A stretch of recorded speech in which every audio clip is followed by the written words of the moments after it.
नमस्कार, मैं अंजू सांगवा। मेरी YouTube चैनल पर आप सभी का स्वागत है। हिंदी साहित्य के अध्ययन के अंतर्गत हम बात कर रहे हैं भारतेंदु हरिश्चंद्र के प्रसिद्ध प्रहसन अंधेर नगरी की। इस प्रहसन के 6 दृश्य हैं। 6 दृश्यों में ये प्रहसन विभक्त है। भारतेंदु जी का प्रसिद्ध नाटक है। इसके बारे में हम अपने पिछले कुछ वीडियो से चर्चा करते आ रहे हैं। इसी नाटक से संबंधित ये आखिरी वीडियो है। यहाँ पर ये नाटक ख़त्म हो जाएगा। इससे संबंधित हमने 6 वीडियो बनाए हैं। इन सब वीडियो को एक साथ क्रम से देखने पर इससे संबंधित सभी प्रकार के प्रश्न हम हल कर सकते हैं। ये BA द्वितीय वर्ष के द्वितीय प्रश्न पत्र के रूप में हमारे पाठ्यक्रम में संकलित किया गया है। हमने पिछले वीडियो तक इस नाटक के कला रूप, भारतेंदु जी के व्यक्तित्व एवं कृतित्व, नाटक के रूप, नाटक के अंग और इस अंधेर नगरी नाटक के 4 दृश्यों की चर्चा की थी। आज की वीडियो में हम बात करेंगे 5वें और 6ठे दृश्य के बारे में। अभी तक हमने देखा कि महंत के 2 शिष्य गोवर्धन दास और नारायण दास अंधेर नगरी में आते हैं। वो दोनों भिक्षा मांगने के लिए जाते हैं। गोवर्धन दास को पता चलता है कि हर वस्तु टके से मिल रही है, चाहे वो मिठाई हो चाहे सब्जी। इस चीज़ से वो बड़ा प्रश्न होता है और इस प्रसन्नता में वो 7 पैसे में खूब सारी मिठाई अपने गुरु के पास लाता है। गुरु उसे समझाता है कि ऐसे नगर में रहना उचित नहीं है, किंतु वो नहीं मानता। गुरु और नारायण दास उसे उसी नगर में छोड़कर चले जाते हैं। आगे जाकर एक व्यक्ति अपनी बकरी की दीवार के नीचे दबकर मर जाने की फरियाद राजा के पास लाता है और कहता है कि अपराधी को सजा दी जाए। उसी क्रम में अलग अलग लोगों को फांसी की सज़ा देने के लिए बुलाया जाता है और अंधेर नगरी का मूर्ख राजा कोतवाल को इसका जिम्मेदार ठहराता है, जबकि उसका दूर दूर तक इस चीज़ से कोई लेना देना भी नहीं है। कोतवाल को फांसी के लिए ले जाया जा रहा है। आगे क्या होता है वो देखेंगे हम आज के 5वें दृश्य में। दृश्य चल रहा है आरण्य, जंगल का दृश्य चल रहा है। गोवर्धन दास गाते हुए आते हैं। राम काफी अंधेर नगरी अन्न भूज राजा, टका शेर भाजी टका शेर खाजा। नीच ऊंच सब एक ही ऐसे, जैसे भड़ुए पंडित तैसे। कुल मर्याद न मान बढ़ाई, सबे एक से लोग लुगाई।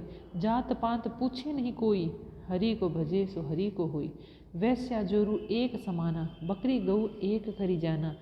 सांचे मारे मारे डोले, छली दुष्ट चिड़चिड़ी बोले। प्रगट सभ्य अंतर छलधारी, सोई राजसभा बल भारी। सांच कहे ते पन ही खावे, झूठे बहुविधि पदवी पावे। छलियन के एका के आगे, लाख कहू एक हूँ नहीं लागे। भीतर होई मलिन की कारो, चाहिए बाहर रंग चटकारो। धर्म अधर्म एक दर्शाई, राजा कैर सो न्याव सदाई। भीतर स्वाहा बाहर सादे, राज कर ही अमले अरुप्या दे। अंधाधुंध मच्यो सब देसा, मानहु राजा रहत विदेसा। गो द्विज श्रुति आदर नहीं होई, मानहु नृपति विधर्मी कोई। ऊंच नीच सब एक ही सारा, मानहु ब्रह्म ज्ञान विस्तारा। अंधेर नगरी अनबुझ राजा, टका शेर भाजी टका शेर खाजा। बैठकर मिठाई खाता है। इस प्रकार से वो इस अंधेर नगरी के बारे में अपने इस भजन में बात कर रहा होता है। और वो आगे बात करता है। यहाँ पर ये गोवर्धन दास का संवाद है। गुरुजी ने हमको नाहक यहाँ रहने को मना किया था। माना कि देश बहुत बुरा है, पर अपना क्या, अपने किसी राजकाज में थोड़े ही कि कुछ डर है। रोज मिठाई चावना, मजे में आनंद से राम भजन करना। मिठाई खाता है। 4 पादे चारों ओर से आकर उसको पकड़ लेते हैं। प्यादा चल बे चल, बहुत मिठाई खाकर मुटाया है, आज पूरी हो गई। प्यादा बाबा जी चलिए, नमो नारायण कीजिए। गोवर्धन दास घबरा कर, हैं ये आफत कहाँ से आई? अरे भाई, मैंने तुम्हारा क्या बिगाड़ा है जो मुझको पकड़ते हो? प्यादा आपने बिगाड़ा या बनाया है इससे क्या मतलब, अब चलिए फांसी चढ़िए। गोवर्धन दास फांसी? अरे बाप रे बाप, फांसी? मैंने किसकी प्राण मारे कि मुझको फांसी? प्यादा आप बड़े मोटे हैं, इस वास्ते फांसी होती है। गोवर्धन दास मोटे होने से फांसी, यह कहाँ का न्याय है? अरे हंसी फकीरों से नहीं करनी होती। प्यादा जब सूली चढ़ लीजिएगा तब मालूम होगा कि हंसी है कि सच। सीधी राह से चलते हो कि घसीट कर ले चलें? गोवर्धन दास अरे बाबा, क्यों बेकसूर का प्राण मारते हो? भगवान के यहाँ क्या जवाब दोगे? प्यादा भगवान को जवाब राजा देगा, हमको क्या मतलब, हम तो हुक्मी बंदे हैं। गोवर्धन दास तब भी बाबा बात क्या है कि हम फकीर आदमी को नाहक फांसी देते हो? प्यादा बात है कि कल कोतवाल को फांसी का हुक्म हुआ था। जब फांसी देने को उसको ले गए तो फांसी का फंदा बड़ा हुआ, क्योंकि कोतवाल साहब दुबले हैं। हम लोगों ने राजा से अर्ज किया। इस पर हुक्म हुआ कि मोटा आदमी पकड़कर फांसी दे दो, क्योंकि बकरी मारने के अपराध में किसी न किसी की सज़ा तो होनी ज़रूरी है ही, नहीं तो न्याय कैसे होगा। इसी वास्ते तुमको ले जाते हैं कि कोतवाल के बदले तुमको फांसी देंगे। गोवर्धन दास, तो क्या और कोई मोटा आदमी इस नगर भर में नहीं मिलता जो मुझ अनाथ फकीर को फांसी देते हो? प्यादा, इसमें दो बात है। एक तो नगर भर में राज्य के न्याय के डर से कोई मुटाता ही नहीं। दूसरे, और किसी को पकड़े तो वह न जाने क्या बात बनावे कि हम ही लोगों के सिर कहीं न गहराए, और फिर इस राज में साधु महात्मा इन्हीं लोगों की तो दुर्दशा है, इससे तुम ही को फांसी देंगे। गोवर्धन दास, दुहाई परमेश्वर की, अरे मैं नाहक मारा जाता हूँ। अरे यहाँ बड़ा ही अंधेरा है। अरे गुरुजी महाराज का कहा मैंने न माना, उसका फल मुझको भोगना पड़ा। गुरुजी कहाँ हो? आओ मेरे प्राण बचाओ। अरे मैं बे अपराध मारा जाता हूँ। गुरुजी गुरुजी, गोवर्धन दास चिल्लाता है। प्यादे लोग उसको पकड़ कर ले जाते हैं। यहाँ पर 5वां दृश्य खत्म होता है। गोवर्धन दास को फांसी के लिए ले जाया जा चुका है, जबकि वो बिल्कुल निरपराध है। तो ये सब 5वें दृश्य में हमने देखा। अब शुरू होता है 6ठा दृश्य। स्थान है शमशान का, जहाँ पर कि गोवर्धन दास को फांसी पर लटकाया जाना है। बनिए की जो बकरी मर गई थी, उस बकरी को मारने के अपराधी के रूप में किसी न किसी को तो सज़ा देनी ही थी, ताकि न्याय हो सके। और वो किसी न किसी रूप में गोवर्धन दास हाथ आया, क्योंकि वो मिठाई खा खा के मोटा हो गया था और फांसी का फंदा इतना बड़ा था कि वो उसी के गले में बिल्कुल फिट बैठ रहा था। तो अब यहाँ पर 6ठा दृश्य, गोवर्धन दास को पकड़े हुए 4 सिपाहियों का प्रवेश। गोवर्धन दास, हाय बाप रे, मुझे बेकसूर ही फांसी देते हैं।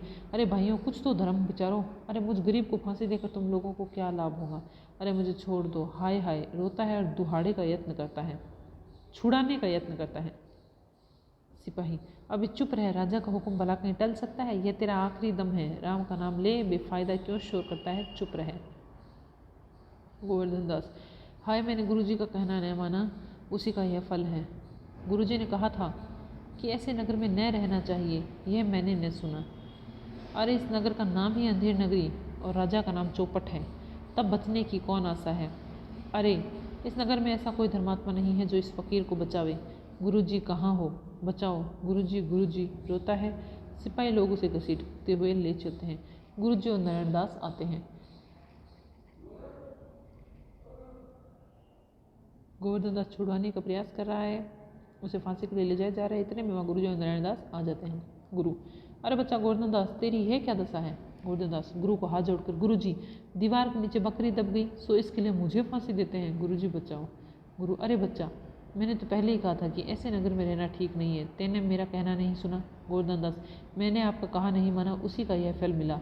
आपके सिवा अब ऐसा कोई नहीं है जो मेरी रक्षा करे, मैं आप ही का हूँ, आपके सिवा और कोई नहीं। पैर पकड़कर रोता है। महंत, कोई चिंता नहीं, नारायण सब समर्थ हैं। बहुत चढ़ाकर सिपाहियों से, सुनो, मुझको अपने शिष्य को अंतिम उपदेश देने दो, तुम लोग तनिक किनारे हो जाओ। देखो, मेरा कहना नहीं मानोगे तो तुम्हारा भला न होगा। सिपाही, नहीं महाराज, हम लोग हट जाते हैं, आप बेशक उपदेश दीजिए। सिपाही हट जाते हैं। गुरुजी चेले के कान में कुछ समझाते हैं। गोवर्धन दास प्रकट, तब दो गुरुजी, हम अभी फांसी चढ़ेंगे। महंत, नहीं बच्चा, मुझको चढ़ने दो। गोवर्धन दास, नहीं गुरुजी, हम फांसी पड़ेंगे। महंत, नहीं बच्चा, हम इतना समझाया नहीं मानता, हम बूढ़े भये, हमको जाने दे। गोवर्धन दास, स्वर्ग जाने में बूढ़ा जवान क्या, आप तो सिद्ध हो, आपकी गति अगति से क्या है, मैं फांसी चढ़ूंगा। इस प्रकार दोनों हुज्जत करते हैं। सिपाही लोग परस्पर चकित होते हैं। एक सिपाही, भाई ये क्या माजरा है, कुछ समझ नहीं पड़ता। दूसरा सिपाही, हम भी नहीं समझ सकते कि यह कैसा गबड़ा है। इतने में ही ये सब वहाँ चल रहा होता है। गोवर्धन दास और महंत जी आपस में फांसी पर चढ़ने के लिए एक दूसरे से उलझ रहे हैं। तब भी वहाँ पर राजा, मंत्री और कोतवाल आते हैं। राजा, यह क्या गोलमाल है? पहला सिपाही, महाराज, चेला कहता है मैं फांसी पढ़ूंगा, गुरु कहता है मैं पढ़ूंगा, कुछ मालूम नहीं पड़ता कि क्या बात है। राजा गुरु से, बाबा जी बोलो, काहे को आप फांसी चढ़ते हैं? महंत, राजा, इस समय ऐसा साहित्य है कि जो मरेगा सीधा वैकुंठ जाएगा। मंत्री, तब तो हम ही फांसी चढ़ेंगे। गोवर्धन दास, हमको तो हुक्म है। कोतवाल, हम लटकेंगे, हमारे सबब की दीवार गिरी। राजा, चुप रहो सब लोग, राजा के अक्षत और कौन वैकुंठ जा सकता है, हमको फांसी चढ़ाओ, जल्दी जल्दी। महंत, जहाँ न धर्म न बुद्धि न नीति न सुजान समाज, ते ऐसे ही आप ही नसे जैसे चौपट राज। राजा को लोग टिखड़ी पर खड़ा करते हैं। पटाक्षेप इतिश्री। इस प्रकार से इस प्रहसन का अंत होता है और जो चौपट राजा है वो अपनी ही मूर्खता में आकर अंत में स्वयं ही फांसी पर लटक जाता है। महंत अपने बुद्धि से अपने शिष्य गोविंददास को बचा लेता है और इस प्रकार से इस नाटक की इति होती है। और इस नाटक से भारतेंदु जी ने हमें यह संदेश देने का प्रयास किया है कि जिस राज्य में, जिस स्थान पर, जिस प्रशासन में विवेक और अविवेक में कोई भेद नहीं होता, सही गलत का अंतर लोगों को पता नहीं होता, वहाँ पर लोगों की, स्वयं प्रशासन राजा की और उस राज्य की दुर्गति ही होती है। वहाँ पर कभी भी उन्नति समृद्धि नहीं आ सकती और वहाँ पर विकास के बारे में विचार भी नहीं किया जा सकता है। तो हमें ऐसे स्थान पर बिल्कुल भी नहीं रहना चाहिए जो कि पूरे तरीके से विवेक और अविवेक से परे हो। ये नाटक भारतेंदु जी ने मात्र एक ही रात में लिखा था और अगले ही दिन इसे अभिनीत भी किया गया था। ये एक प्रसिद्ध और सफल नाटक है। इसे अच्छे तरीके से खूब बार अभिनीत किया गया है। अभिनेता की दृष्टि से, संवादों की दृष्टि से, हर प्रकार से ये भारतेंदु जी का एक सफल प्रहसन है। इस प्रकार से ये प्रहसन समाप्त होता है। हमें सबसे पहले तो ये याद रखना है कि इसमें 6 दृश्य हैं और उन दृश्यों में कथा क्या है। जब हमें ये कथा अच्छे से याद हो जाएगी तो इसके प्रश्नों का उत्तर देना और भी आसान हो जाएगा। चलिए अब हम मिलते हैं अगले वीडियो में। ये हमारी एक पुस्तक थी जो कि इन्हीं वीडियो के साथ समाप्त हो गई। अगले वीडियो में हम किसी दूसरे विषय वस्तु के साथ मिलेंगे। इसी प्रकार से जुड़े रहिए, वीडियो देखते रहिए, चैनल को सब्सक्राइब कीजिए ताकि हमारा अध्ययन जारी रहे। धन्यवाद।